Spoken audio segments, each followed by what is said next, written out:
오늘 우리가 함께 보실 하나님 말씀은 레위기 25장 10절 말씀인데요. 우리 같이 읽겠습니다. 너희는 그 50년째 해를 거룩하게 하여 그 땅에 있는 모든 주민을 위하여 자유를 공포하라. 이 해는 너희에게 신년이니 너희 각각 자기의 소유지로 돌아가며 각각 자기의 가족에게로 돌아갈지며. 아멘. 우리 옆에 있는 분들하고 인사하시겠습니다. 하나님이 우리 함께 계십니다.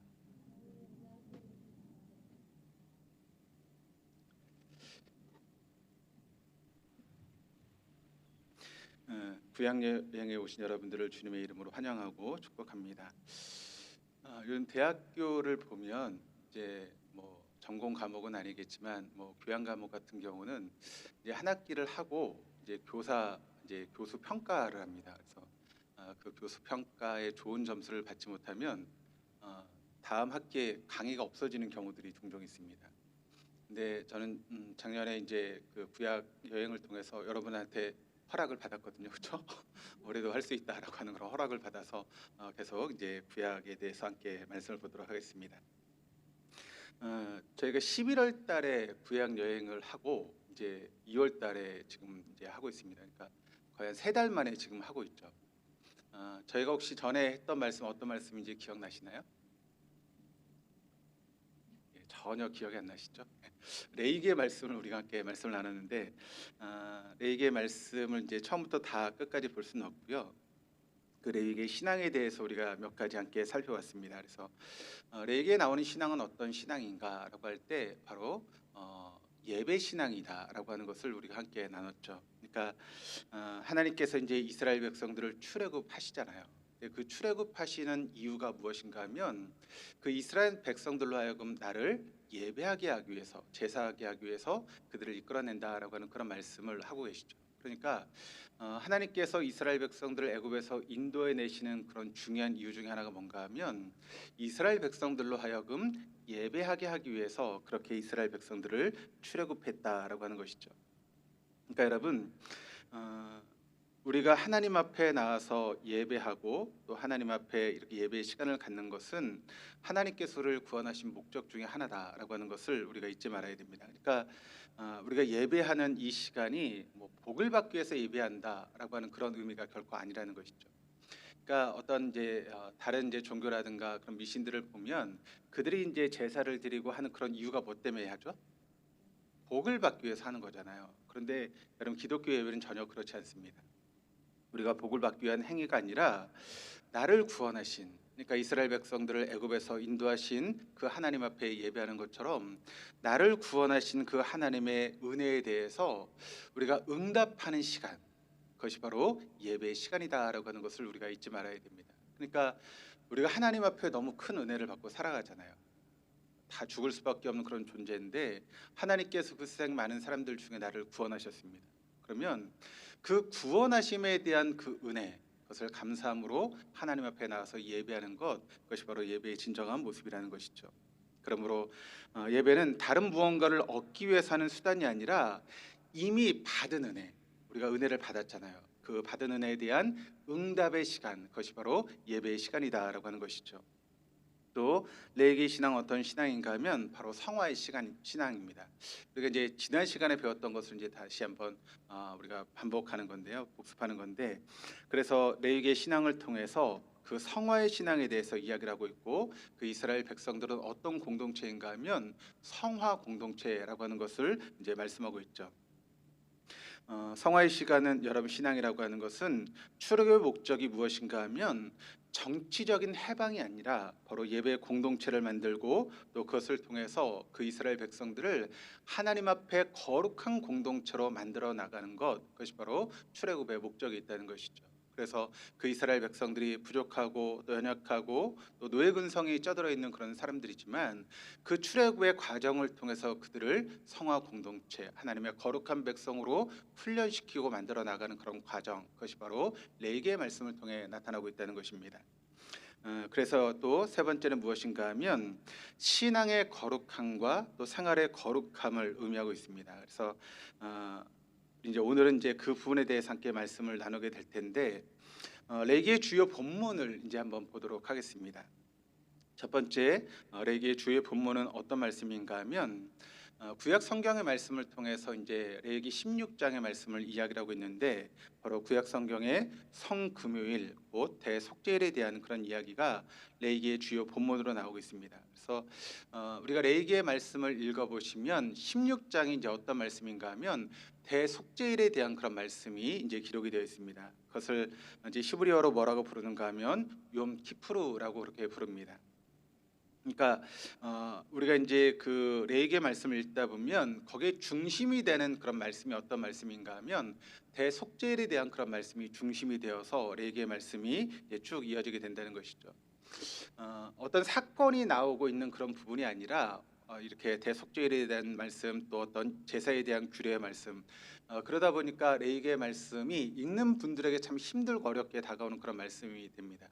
네, 너무나 이제 중요한 말씀이 레위기의 말씀이라는 것이죠. 읽기는 어렵지만 우리 신앙생활 가운데 너무나 중요한 말씀이 레위기의 말씀이기 때문에 사실 우리가 레위기의 말씀을 놓치고 신앙생활한다.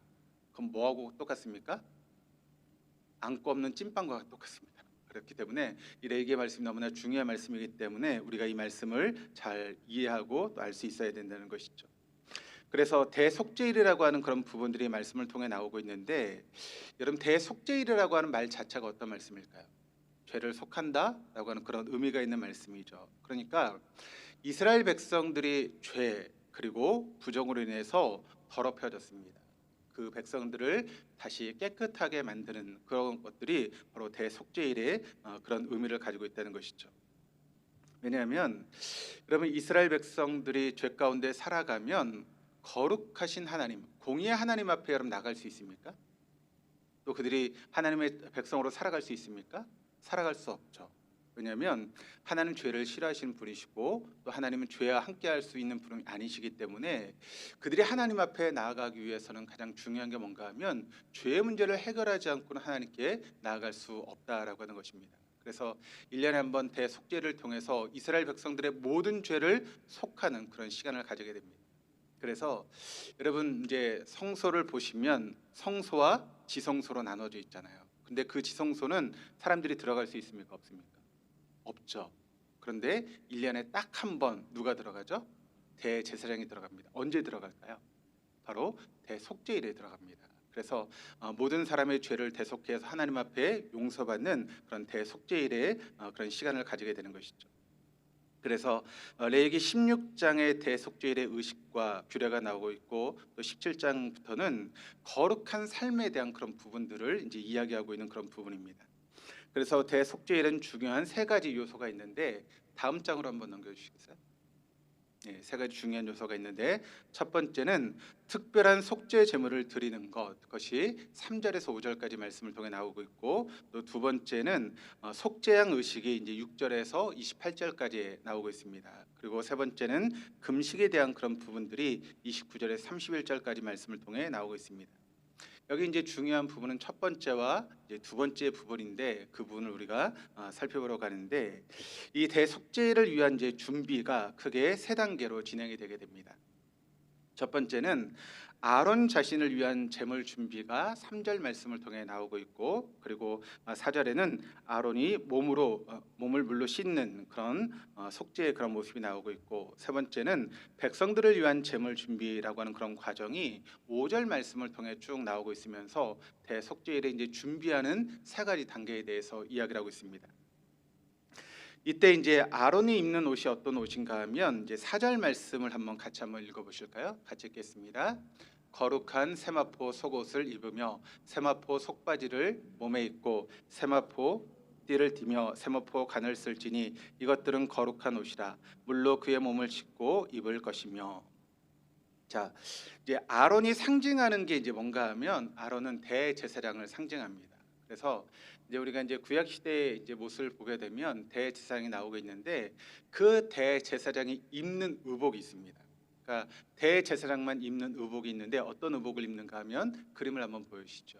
이게 대제사장이 입는 의복입니다. 굉장히 화려한 의복이에요.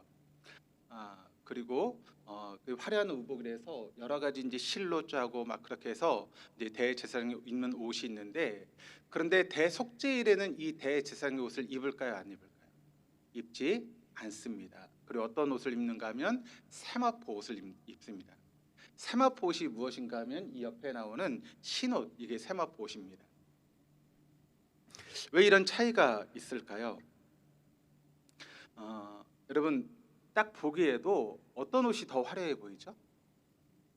원래 보통 입던 대지생 옷이 화려해 보이죠. 그럼 세마포 옷은 어때 보이세요? 굉장히 수수하고 그런 옷이죠. 그러니까 이 세마포 옷의 의미가 어떤 의미를 가지고 있을까요?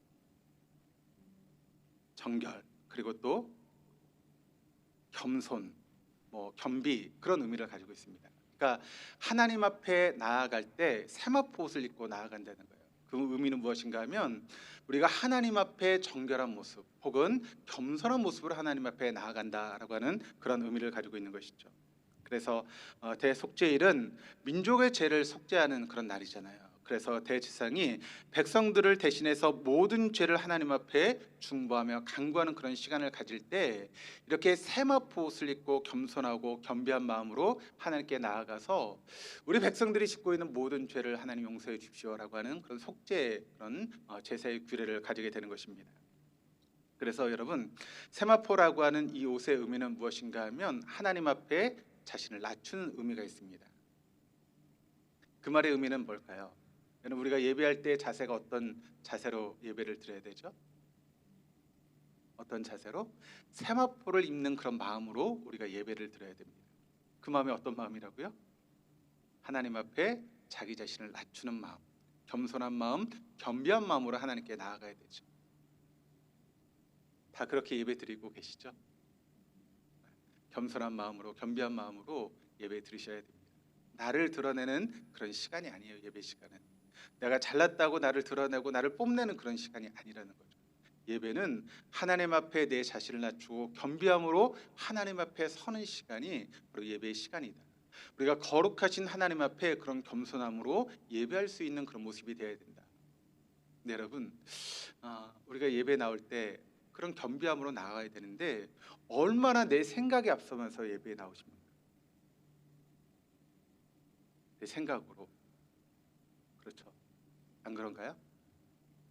항상 하나님 앞에 겸손하고 나가야 되는데 예배 시간에 누가 조금 나한테 한마디 했다고 그게 막 성질을 내면서 이렇게 예배 드리시는 분들도 계시지 않습니까? 그래서는 결국 안 된다는 겁니다. 하나님 앞에 예배는 우리 자신을 낮추는 시간이에요.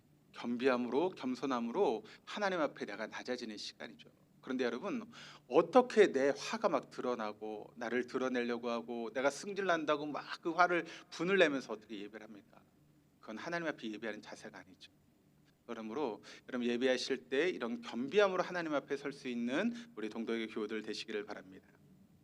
이제 속죄양의 어린 양 의식에 대해서 이제 알아보겠습니다. 이 부분은 레위기 16장 6절에서 28절에 이제 기록되어 있는데 두 단락으로 나눌 수 있습니다. 6절에서 10절까지는 대속죄일 전체 의식에 대해서 개괄적으로 이제 보여주고 있고 11절에서 이제 28절까지 말씀은 속죄일 의식의 거행에 대한 자세한 묘사가 기록되어 있습니다.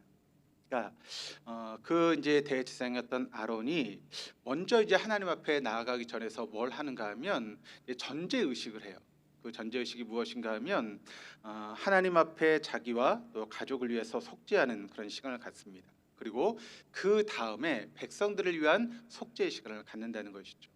그러니까 대제사장이 백성들을 위해서 이제 제사장 역할을 감당하게 될 때 먼저 자신이 여러분 거룩해야 되지 않겠습니까? 그러니까 자신이 거룩하지 못한데 여러분 어떻게 백성들의 죄를 위해서 회개하고 또 제사를 드릴 수 있습니까? 그래서 그분을 우리가 생각해 보면 예배를 인도하고 말씀을 증거하고 또 예배의 어떤 순서를 맡은 분들이 계시다면 먼저 그분들에게 필요한 것이 뭘까요? 개인적인 그런 정결의 시간을 갖는 것이 중요하다는 것입니다. 먼저 자신을 돌아보고 또 하나님 앞에 내가 회개할 것이 있다면 먼저 회개를 하고 하나님 앞에 나아가야 되는 것이죠. 그리고 나서 하나님 앞에 예배를 인도하기도 하고 또 예배 어떤 순서를 맡아서 해야 되는 것입니다. 그것이 기도의 시간이 되었든 찬양의 시간이 되었든 우리가 예배 시간에 이제 예배를 돕는 분들이 많이 계시잖아요. 그러니까 그런 분들이 그런 자세를 가지고 그 일을 감당할 수 있어야 된다는 것이죠. 아론은 백성을 위한 속죄 의식을 향하기 위해서 뭘 준비하는가 하면 순염소 2마리를 준비합니다. 그래서 그 두 마리 중에서 제비를 뽑습니다. 제비를 뽑는데 이제 제비를 뽑힌 한 마리 이제 어떻게 하는가 하면 하나님 앞에 속죄제로 이제 드리게 되는 것이죠. 그래서 그 염소를 잡고 하나님 앞에 제물로 바쳐서 이제 제사를 드리게 됩니다. 그러면 한 마리는 어떻게 할까요? 그 한 마리는 아사셀 염소라고 그렇게 부릅니다. 그래서 그 염소를 어떻게 하는가 하면 이제 백성들이 지었던 모든 죄를 이제 그 염소에게 전가시키죠. 그러니까 그럼 제사라고 하는 것을 우리가 생각해 보면 내가 죄를 지었습니다. 그러면 그 죄를 용서받기 위해서 제물을 가지고 하나님 앞에 나아가잖아요. 그렇죠? 그러면 그 제물을 이제 잡는데 어떻게 하는가 하면 내가 죄를 지었던 사람이 그 이제 제물에 되는 짐승에게 손을 얹고 이제 기도하면 내 죄가 어떻게 됩니까? 그 짐승에게로 전가됩니다. 그러니까 내 모든 죄를 지금 누가 짓는 거예요? 그 뭐 소가 됐든 양이 됐든 그게 이제 가지고 있는 것이죠. 그러면 그 짐승을 잡으면 어떻게 됩니까? 죄가 용서되는 것입니다. 왜요? 죄의 삭은 사망이기 때문에. 죄를 용서할 수 있는 것은 죽음밖에 없거든요. 그래서 내가 죽어야 되는데 내 대신 누가 죽어요? 짐승이 죽는 것입니다. 그런데 아세셀 염소라고 하는 것이 무엇인가 하면 모든 백성들의 죄를 어떻게 합니까? 그 염소에 전가시킵니다. 그리고 그 염소를 어떻게 하는가 하면 광야로 보냅니다. 죄를 떠나보내는 것처럼 그렇게 광야를 보냅니다. 그것을 아세셀 염소라고 그렇게 부릅니다. 근데 이 아사셀이라고 하는 단어가 성경에 어디에도 나와 있지 않은데 어디에만 나와 있을까요? 우리가 보고 있는 레위기에서만 이 아사셀이라고 하는 단어가 이제 나오고 있습니다. 그것도 8절에서 이제 10절까지 말씀을 보시면 3번 나오고 있고 그리고 26절에 딱 한 번. 그러니까 레위기 16장에서만 4번이 나오고 있는 것이 바로 아사셀이라고 하는 단어라는 것이죠. 그런데 이 많은 성경학자들이 아사셀에 대해서 논란이 굉장히 많습니다. 아사셀이 뭐냐? 그게 무슨 지명의 이름이냐? 아니면 뭐 그런 이제 염소의 한 종류냐라고 하는 그런 여러 가지 이제 그런 논의들이 많은데 많은 성경학자들이 이제 이렇게 이야기를 합니다. 아사셀이라고 하는 것은 광야의 악한 존재다. 곧 우리로 이야기를 하면 사탄적인 그런 존재, 그것이 바로 아사셀의 이름이다라고 그렇게 이야기를 합니다. 그래서 우리 이제 보는 성경에는 이제 그런 것이 나와 있지 않지만 이제 외경으로 보는 성경 중에 어떤 성경이 있는가 하면 에녹서라고 하는 그런 성경이 있는데 그 에녹서에서는 이제 아사셀을 이제 어떤 사단적인 의미로서 그렇게 이야기를 하고 있습니다. 그래서 이 아사셀이라고 하는 단어가 타락한 천사 혹은 악의 우두머리 혹은 죄를 악의 근원에게 되돌려보내는 그런 상징이라고 하는 그런 의미를 가지고 있습니다. 그러니까 광야라고 하는 것이 여러분 아무것도 없는 장소잖아요. 그리고 이스라엘 백성들의 이제 그런 사고 속에는 광야는 사단이 머무는 그런 장소라고 하는 그런 생각들이 있습니다. 그러니까 그 백성들의 모든 죄를 짓고 이제 가는 그 아세셀 염소를 광야로 보낸다라고 하는 것은 어떤 의미가 있는가 하면 그 죄의 근원이 되는 사단에게 되돌려 보낸다. 그러니까 여러분 죄가 누구에게 왔죠? 사단으로부터 우리에게 온 거잖아요. 그래서 그 죄를 어떻게 합니까? 다시 사단에게 되돌려 보낸다라고 하는 그런 의미를 가지고 있는 게 아세셀 염소다라고 하는 그런 의의가 있고 또 두 번째는 무엇인가 하면 죄를 제거한다라고 하는 그런 의미를 가지고 있습니다.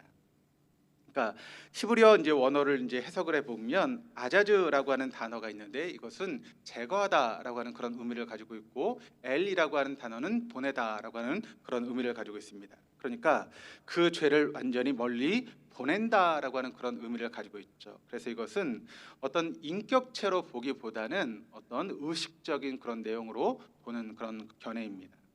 또 세 번째는 무엇인가 하면 광야 또는 험한 장소의 이름이다라고 생각하는 그런 견해가 있습니다. 그러니까 아스셀이라고 하는 것이 어떤 광야의 이름이다라고 하는 그런 의미를 가지고 있죠.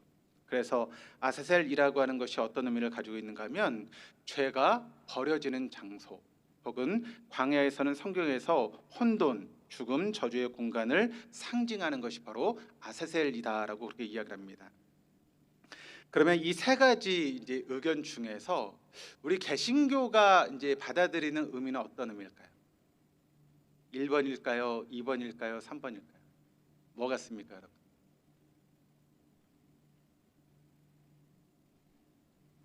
전혀 감이 안 오시나요?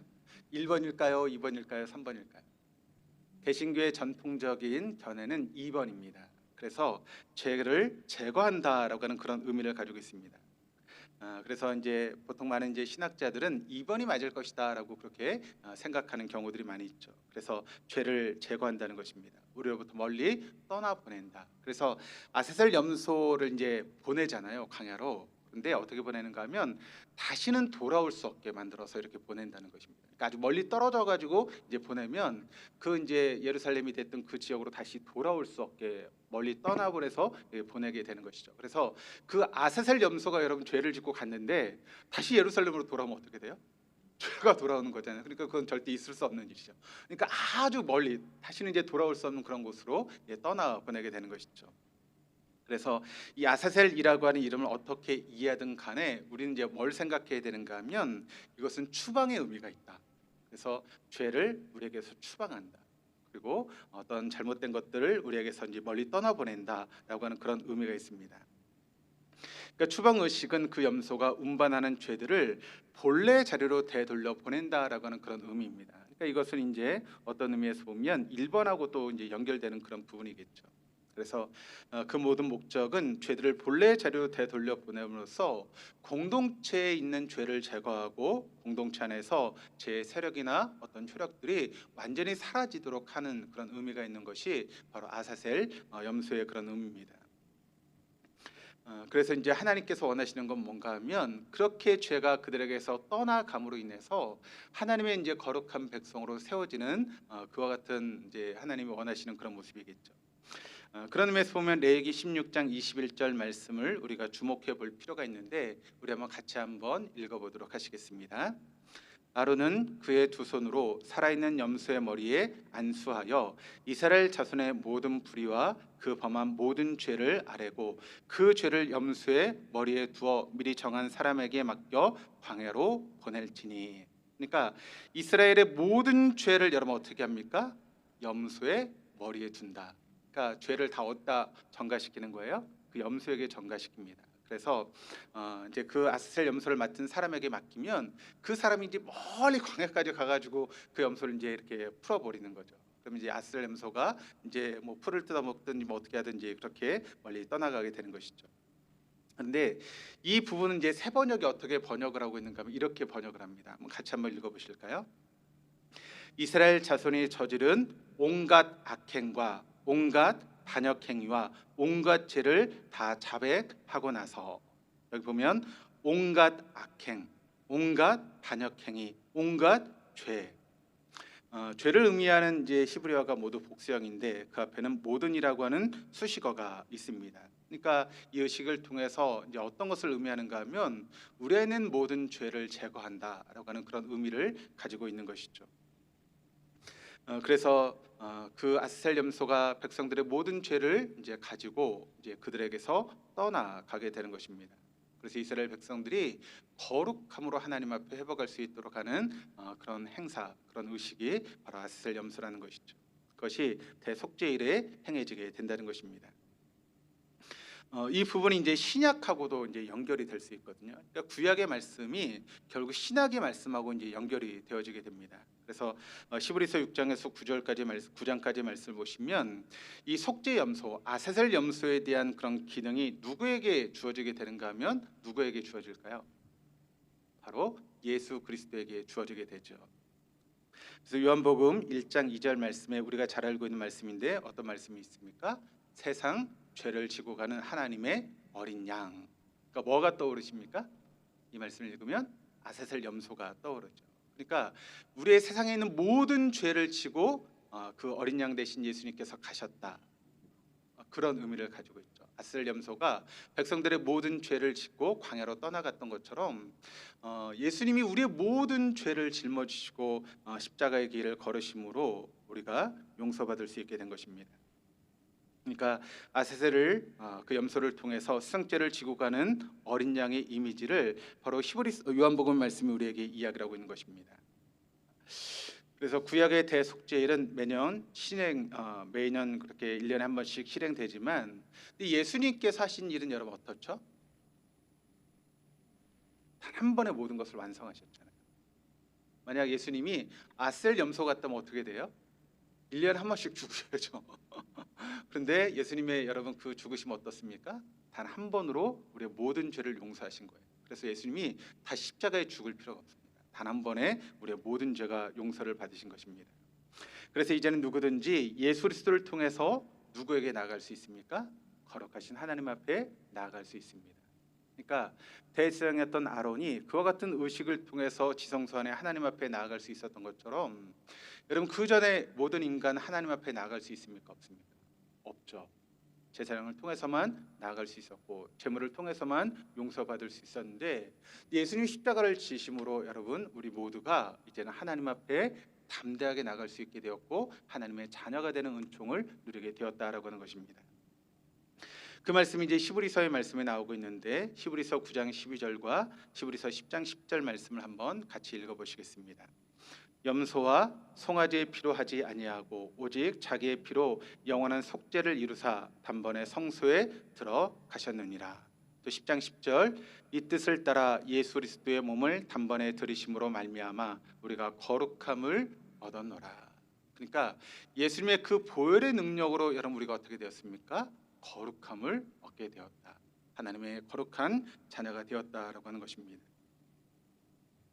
이것이 이제 레위기의 주요 본문이고 또 두 번째는 이제 레위기 19장 말씀을 보시면 너희는 성결하라 거룩하라라고 하는 사회적인 성결의 그런 말씀이 레위기 19장에 나오고 있습니다. 그래서 레위기 이제 17장에서 26장을 우리가 뭐라고 부르는가 하면 소위 성결 법전이라고 그렇게 부릅니다. 홀리네스 코드라고 그렇게 부르는데 성결 법정이라고 하는 이 명칭은 레위기 19장 2절 말씀을 통해 이제 기록되고 있는데 한번 같이 레위기 19장 2절 말씀을 읽겠습니다. 너는 이스라엘 자손의 온 회중에게 말하여 이르라 너희는 거룩하라 이는 나 여호와 너희 하나님이 거룩함이니라. 여기서 이 말씀에서 이제 거룩하라라고 하는 단어가 나오고 있는데 이게 이제 히브리어로 카도시라고 하는 그런 단어가 쓰고 있습니다. 이 단어의 뜻은 거룩함. 그래서 거룩함의 법전, 성결 법전이라고 하는 용어가 바로 이 말씀에서부터 이제 나오게 된 것이죠. 그래서 레위기 19장은 성결의 삶을 살아가는 세 가지 측면에서 우리에게 설명하고 있는데 레위기 19장 3절에서 8절까지 말씀은 종교적인 측면에서 그 성결을 이야기하고 있고 또 9장에서 18절은 윤리적인 측면에서 그 성결을 이야기하고 있습니다. 또 19절에서 37절까지 말씀은 종교와 윤리가 혼합된 측면에서 우리에게 성결의 그런 부분들을 설명하고 있습니다. 그러니까 이런 설명은 성결의 삶의 본질이 무엇인가라고 하는 것을 우리에게 잘 드러내고 있습니다. 여러분이 생각하시는 성결의 삶은 어떤 삶일까요? 뭘 성결한 삶이라고 이야기하십니까? 뭐가 성결한 거죠? 뭐가 성결한 겁니까? 성결이라는 단어 많이 쓰시잖아요. 여러분 성결 교인이세요. 그렇죠? 장로 교인 아니고 성결 교인이십니다. 그러면 성결 교인은 뭘 잘 알아야 됩니까? 성결을 잘 알아야죠. 그럼 성결이 뭘까요? 성결이 뭐예요? 네? 구별. 예, 구별도 성결이죠. 또 뭐가 성결일까요? 여러분 머릿속에 성결하면 뭐가 떠오르십니까? 깨끗한 거.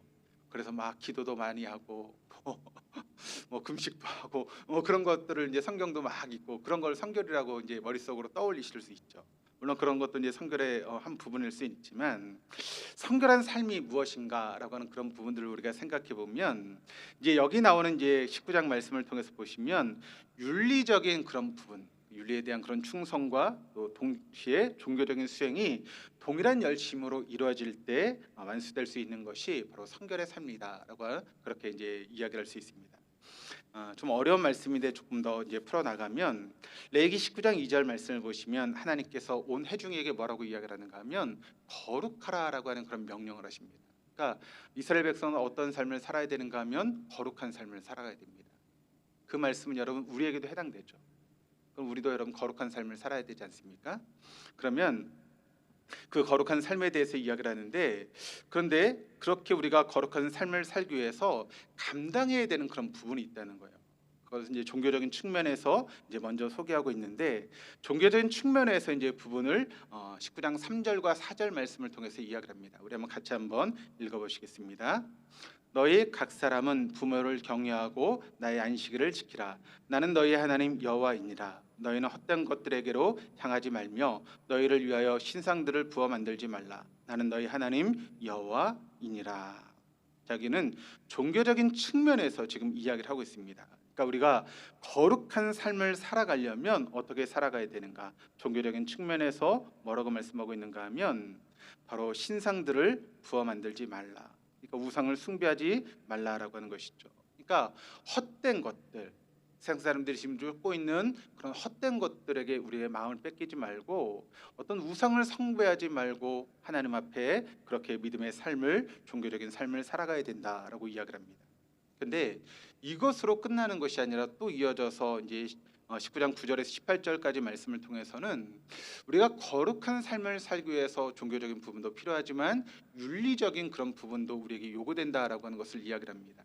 그래서 그 부분을 이야기를 하고 있는데 몇 가지를 좀 살펴보면 19장 9절에서 10절까지 말씀을 같이 한번 읽어보시겠습니다. 너희가 너희의 땅에서 곡식을 거둘 때 너는 밤 모퉁이까지 다 거두지 말고 내 떨어진 이삭도 줍지 말며 내 포도원의 열매를 다 따지 말며 내 포도원에 떨어진 열매도 줍지 말고 가난한 사람과 거류민을 위하여 버려두라. 나는 너희 하나님 여호와이니라. 자, 여러분 이 말씀을 읽으시면서 좀 이해가 되시나요? 아니 거룩한 삶을 이야기를 하는데 무슨 밤 모퉁이에 있는 뭐 곡식 떨어진 걸 줍지 말고 그런 이야기가 도대체 거룩한 삶하고 무슨 의미가 있습니까? 좀 이해가 되십니까? 우리가 생각하는 거룩하고 하늘이 요구하시는 거룩하고 좀 틀린 것 같죠? 어떻습니까? 이 부분을 읽으시면서 거룩한 삶을 살아가려면 자신이 어떤 밭을 이제 경작하는데 그 밭을 다 곡식을 베지 말래요. 그리고 또 일부를 남겨두라는 것입니다. 그리고 추수하다가 나달이 떨어질 수 있잖아요. 그럼 그것도 줍지 말래요. 아니 거룩하고 이게 뭔 상관이 있길래 하나님께서 이런 것을 우리에게 요구하실까요? 그리고 또 포도 열매도 일부러 남겨두어야 된답니다. 또 떨어진 포도 열매도 걷어서는 안 된다라고 이야기를 합니다. 그런데 이 모든 것들이 결국 누구하고 연결되는 걸까요? 여러분 그 나달을 줍지 않으면 또 포도원의 열매를 남겨두면 누구의 몫이 되죠? 가난한 사람들의 몫이 됩니다. 또 이방인들, 또 나그네들의 몫이 되어줄 수 있는 것입니다. 그러니까 하나님께서 우리에게 거룩을 요구하시면서 그런 말씀을 지금 하고 있다는 거예요. 그러면 우리가 잘 생각해야 될 그런 부분이죠. 추수하면서 일부러 수확의 일부를 남기는 것은 그 당시에 유대인들만 그랬던 것이 아니라 이방 사람들도 그런 일을 행했답니다. 뭔 차이가 있을까요? 아니 하나님 믿는 사람만 그런 것이 아니라 하나님을 알지 못하는 이방 사람들도 그런 것을 했대요. 뭔가 차이가 있지 않겠습니까? 어떤 차이가 있을까요? 그 이방 사람들이 남기는 포도원이나 아니면 그런 곡식들은 누구를 위한 것일까요? 가난한 사람들? 아닙니다. 우상들에게 남기는 것입니다. 그러니까 사람을 위한 게 아니에요. 나에게 복을 줄 수 있다고 생각하는 그 이방 신에게 그것을 바치는 거예요. 그런데 하나님께서 이스라엘 백성들에게 요구하시는 것은 하나님을 위한 것인가요? 아니죠. 가난한 사람들을 위해서 그와 같은 일을 하라라고 하나님께서 지금 말씀하고 있다는 것이죠. 그러니까 이방 사람들이 남기는 것은 신을 위한 음식이지만 이스라엘 백성들이 남기는 것은 가난한 사람들을 위한 음식이다라고 하는 차이가 있는 것이죠.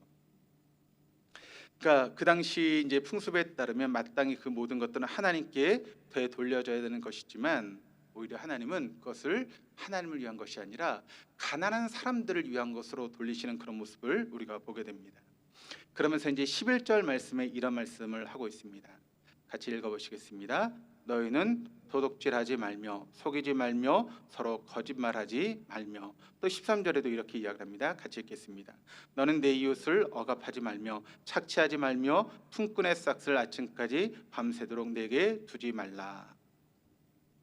거룩함의 길을 걸어가는 것에 대해서 이야기를 하면서 누구와의 관계를 지금 이야기를 하고 있습니까? 이웃과의 관계에 대해서 이야기하고 있다는 것이죠. 그러니까 우리가 여러분 거룩한 삶을 살아간다라고 하는 것은 누구하고 연결되어 있습니까? 이웃과의 관계하고 깊이 연결되어 있다라고 하는 것을 우리가 발견하게 되는 것입니다. 따라서 하나님의 백성들에게 거룩한 삶이라고 하는 것은 무엇인가 하면 나 혼자 잘 먹고 잘 사는 게 아닙니다. 이웃과의 관계 속에서 그 이웃을 돌아보고 또 그 이웃을 섬길 수 있는 것, 그것이 바로 진정한 거룩한 삶이라는 것이죠. 그래서 이 거룩함이라고 하는 것은 하나님 앞에서 종교적으로 경건한 것도 이야기를 하는 것이지만 개인적인 거룩함이 아니라 더 확대되는 사회적인 삶 속에서 나타나는 사회적인 거룩함이다라고 우리가 이야기할 수 있는 것입니다.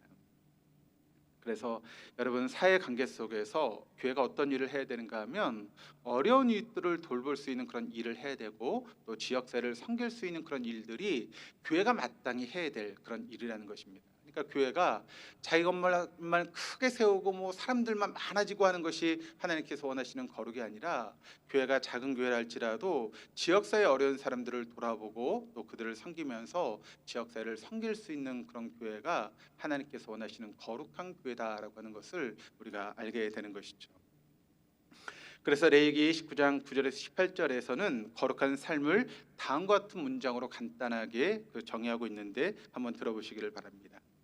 너는 내 형제를 마음으로 미워하지 말며 내 이웃을 반드시 견책하라. 그러면 내가 그에 대하여 죄를 담당하지 아니하리라. 원수를 갚지 말며 동포를 원망하지 말며 내 이웃 사랑하기를 내 자신과 같이 사랑하라. 나는 여호와이니라. 자, 만약 레위기 19장 2절에 나오는 거룩함에 대한 그런 촉구가 레위기의 핵심적인 메시지를 구성하는 것이라면 서로 사랑하고 미워하지 말라라고 하는 19장 17절에서 18절까지의 말씀은 이 책의 진앙이다라고 이야기할 수 있습니다. 그러니까 모든 거룩함의 근원이 되는 것이다라고 이야기할 수 있는 것이죠. 그러니까 한마디로 레위기 19장에 나오는 거룩함이라고 하는 것은 18절에서 말씀하고 있는 것처럼 내 이웃 사랑하기를 내 몸같이 사랑하라고 하는 그런 말씀으로 우리가 요약하고 또 정의할 수 있다라고 하는 것이죠. 그렇다면 거룩함이란 단순히 어떤 구별의 의미가 있는 것이 아니라 동료로서 사람들에 대한 윤리적인 행동을 실천하는 것을 말합니다. 그러니까 거룩함이라고 하는 것은 구별, 가름이 아니라 그 이웃들을 부둥켜 안는 것, 그것이 바로 거룩함이다라고 우리가 레위기의 말씀을 통해서 알게 되는 것이죠. 그래서 레위기 19장은 이 거룩함의 개념을 우리에게 이렇게 이야기를 하면서 우리가 생각하는 그런 거룩함의 개념을 재발견하게 하는 것이 바로 레위기 19장의 말씀입니다. 우린 지금까지 거룩함을 거룩해진 사람이 거룩한 하나님과 만나는 어떤 개인적인 영성에서만 우리가 초점을 맞추고 우리가 거룩해지려면 하나님께 기도를 많이 하고 또 성경도 읽어야 되고 뭐 금식도 해야 되고 그런 것으로 우리가 거룩함을 생각했잖아요. 근데 거룩함은 그것뿐만 아니라 사회적인 관계 속에서 여러분 그렇게 사회를 돌아볼 수 있는 그런 모습이 되어야 된다. 그래서 레위기 19장에 나오는 거룩함이라고 하는 것은 개인적인 성결이 아니라 뭡니까? 사회적인 성결을 우리에게 말씀하고 있다는 것입니다. 그래서 레위기 19장에 말하는 핵심적인 메시지는 인간들이 서로 관계를 맺는 방식이 하나님께 대한 충성의 그런 측정 기준이다라고 하는 사실을 우리에게 이야기를 합니다. 그러니까 내가 하나님을 사랑한다라는 것, 내가 하나님 앞에 순종한다라고 하는 것은 뭘 통해서 나타납니까?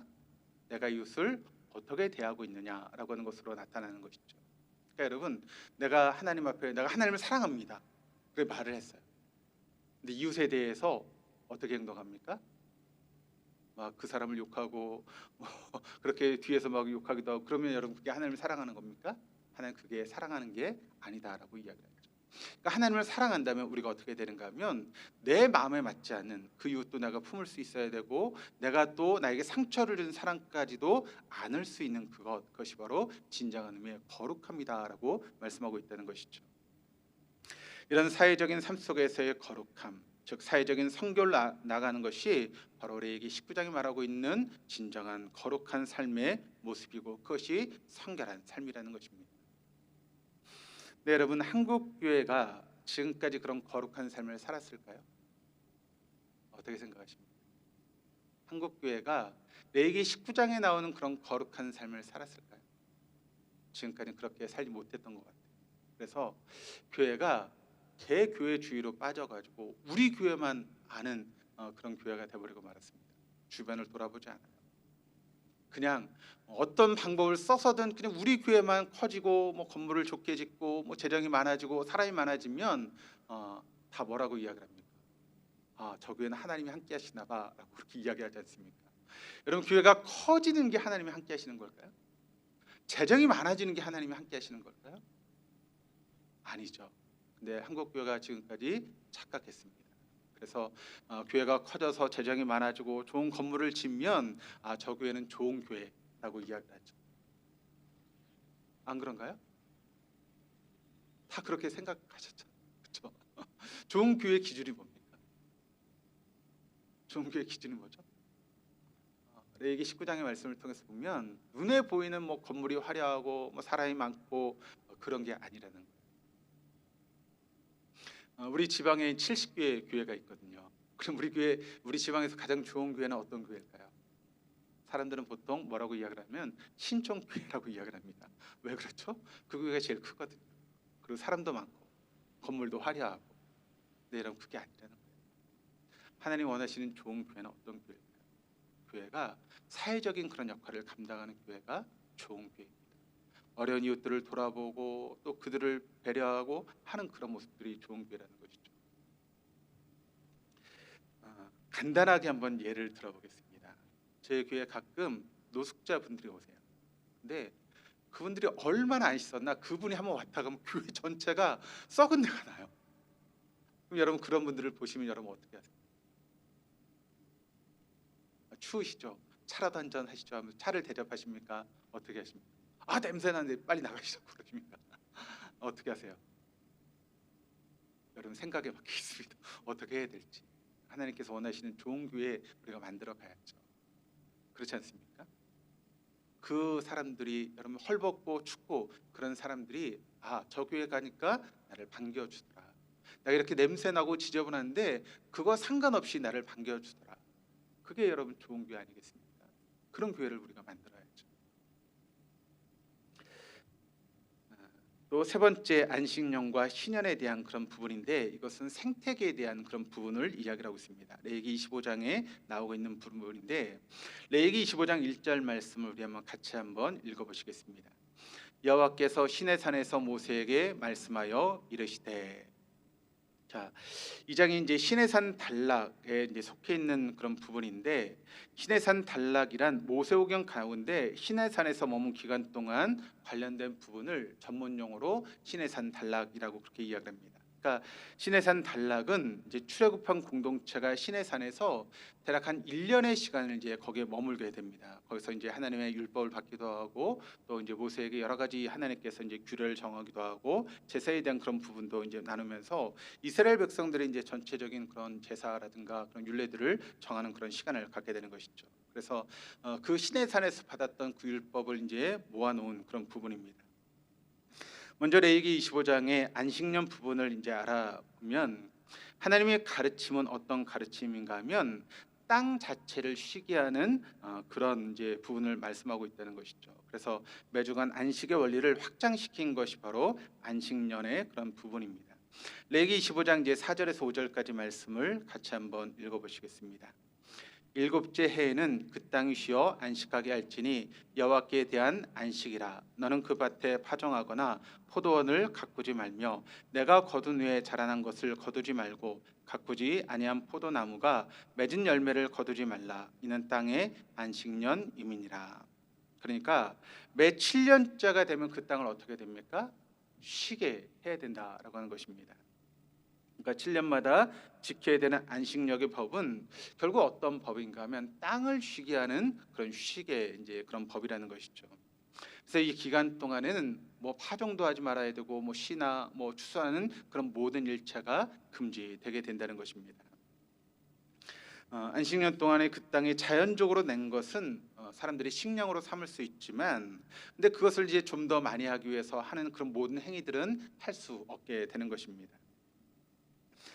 그래서 그 분량은 휴식기 동안에서 이제 그 삶을 유지하는데 충분한 그런 부분으로 이스라엘 백성들에게 주어지게 되는 것이죠. 레위기 25장 6절에서 7절까지 말씀을 또 같이 한번 읽어보시겠습니다. 안식년의 소출은 너희가 먹을 것이니 너와 내 남종과 내 여종과 내 품꾼과 너와 함께 거류하는 자들과 내 가축과 내 땅에 있는 들짐승들이 다 그 소출로 먹을 것을 삼을지니라. 그러니까 사람이 손을 대지 않고 자연적으로 나왔던 그 모든 것들을 이렇게 함께 먹을 수 있게 된다. 그런데 여러분 그 소유자가 누구인가라고 하는 것을 보게 되면 누가 그것을 먹을 수 있는가 하면 너와 내 남종, 내 여종, 내 품꾼, 너와 함께 거류하는 자, 내 가축, 또 땅에 있는 들짐승. 이게 그 이제 안식년에 주어진 자연적으로 났던 음식을 먹을 수 있는 명단인데, 여러분 여기서 이제 공통되는 부분이 있습니다. 뭔가 하면 어느 누구도 이 안식년을 지킴으로 인해서 여기 나오는 사람들이 소득의 감소를 두려워할 필요가 없는 사람들이 여기에 기록되어 있다는 것입니다. 그러니까 여러분 그 말의 의미는 무엇인가 하면 그 밭에 농사를 짓지 않아서 어떤 사람은 손해가 될 수 있잖아요. 근데 그것을 먹는 사람들은 누구 하나도 손해가 되지 않는 사람들이 그것을 먹을 수 있게 된다는 것입니다.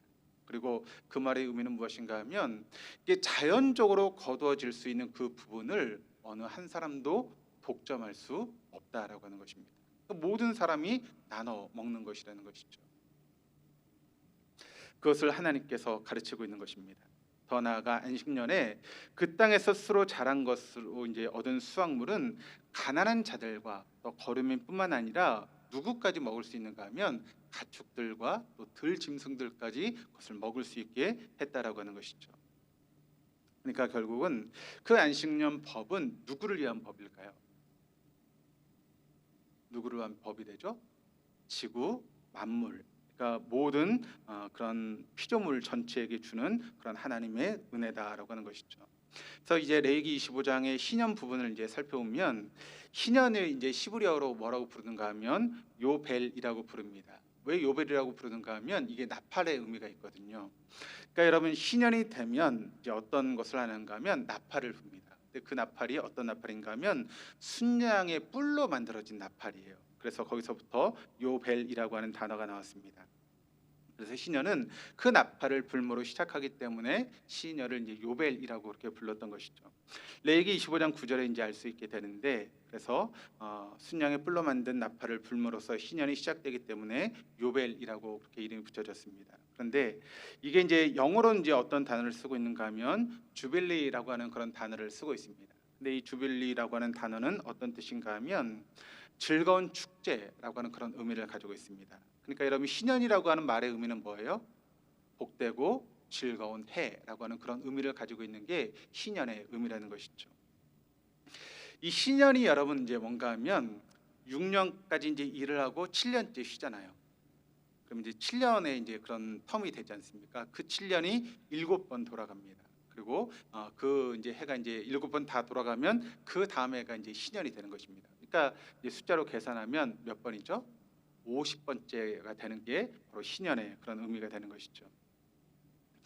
그래서 50년째가 되면 바로 희년의 정점을 이제 이루게 되는 것이죠. 레위기 25장 10절 말씀을 같이 한번 읽어보시겠습니다. 너희는 50년째 해를 거룩하게 하여 그 땅에 있는 모든 주민을 위하여 자유를 공포하라. 이 해는 너에게 희년이 너희는 각각 자기의 소유지로 돌아가며 각각 자기의 가족에게로 돌아갈지며. 자, 하나님은 돌아오는 매 50년째마다 희년을 정하여서 그때 모든 사람이 본래 자유의 몸으로 돌아갈 수 있는 그런 시간을 허락해 주신다는 것입니다. 그래서 레위기 25장의 희년 관련 부분에 이제 본문 부분에 부분이 23절에서 55절까지 말씀을 보시면 거기에 이제 무르기라고 하는 그런 법이 나오고 있는데 세 가지가 중요한 그런 경우인데, 첫 번째는 이제 뭘 무르는가 하면 땅을 무르는 그런 것이 이제 23절에서 34절까지 나오고 있습니다. 그리고 두 번째는 이자를 금지하는 그런 법령이 35절에서 38절까지 나오고 있고, 세 번째는 가난한 사람들이 이제 종이 된 그 사람들을 자유인으로 풀어주는 그런 규정이 39절에서 55절까지 말씀을 통해 기록되고 있습니다. 먼저 23절 말씀을 보시면 신년을 규정한 그런 배경에 대해서 원칙을 설명하고 있는데 같이 한번 읽어보시겠습니다. 토지를 영구히 팔지 말 것은 토지는 다 내 것임이니라. 너희는 거류민이요 통과는 자로서 나와 함께 있느니라. 자, 여기 말씀을 통해서 여러분 땅이 누구의 것이라고요? 땅은 누구의 것입니까? 땅은 우리 것이에요? 우리 것이 아닙니다. 땅은 하나님의 것입니다. 그럼 우리는 여러분 그 땅에 대해서 뭘 가지는 거예요? 땅에 대해서 경작권만 가지는 것입니다.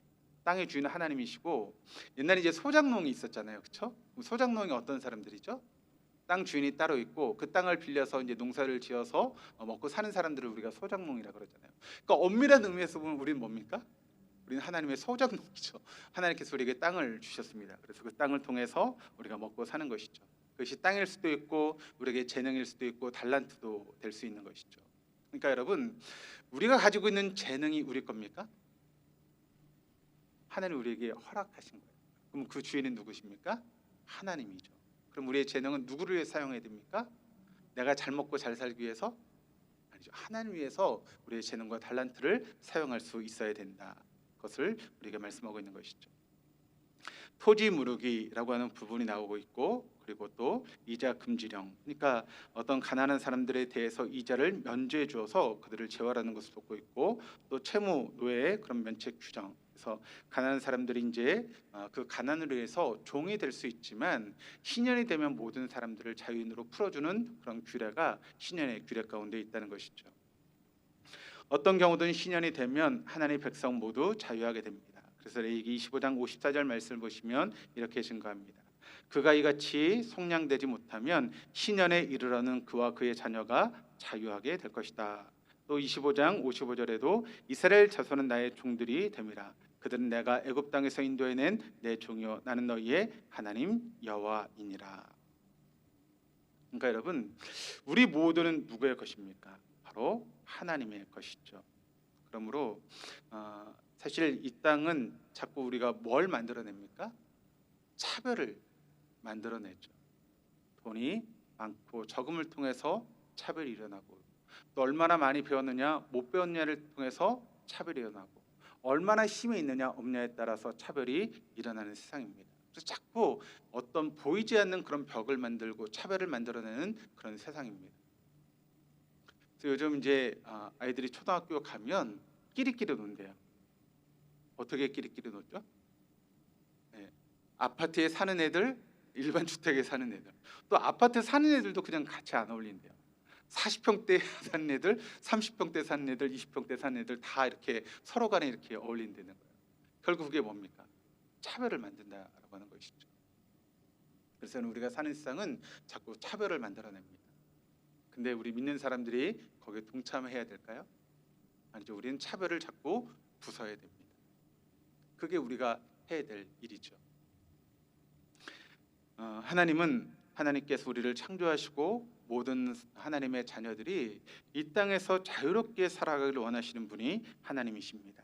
그래서 신년이라고 하는 그 의미가 모든 사람이 자유를 회복할 수 있게 만드는 그런 하나님의 마음이다라고 하는 것을 우리가 알 수 있게 됩니다.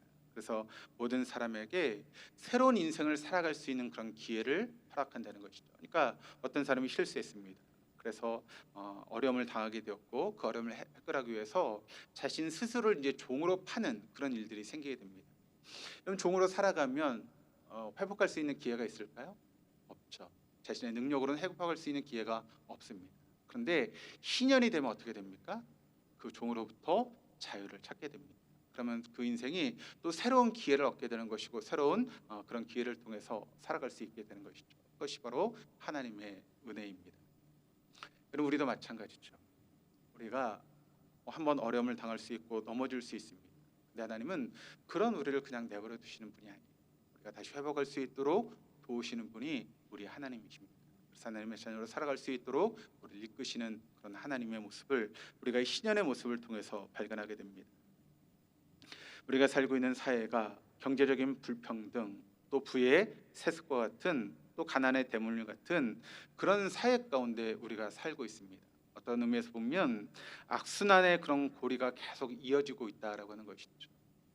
그런데 우리 믿는 성도들은 그런 악순환의 고리를 끊고 이 사회가 새로워지는 사회가 되어질 수 있도록 그 하나님 원하시는 세상을 만들어갈 수 있는 그런 부분들이 우리에게 필요하다라고 하는 것을 다시 한번 볼 수 있게 됩니다. 그래서 레위기의 말씀이 그 신년의 의미를 통해서 하나님이 어떤 마음을 가지고 있는지를 우리에게 말씀하고 있는 것이죠. 그래서 우리 믿는 성도들이 이 사회를 변화시키기 위해서 애를 쓰고 노력하는 그런 삶을 살아갈 때 우리 살고 있는 이 사회가 아름다운 사회가 되어지고 또 살기 좋은 사회가 될 것이죠. 그러므로 우리 믿는 성도들이 많아지면 많아질수록 여러분 어떤 사회가 되어야 됩니까?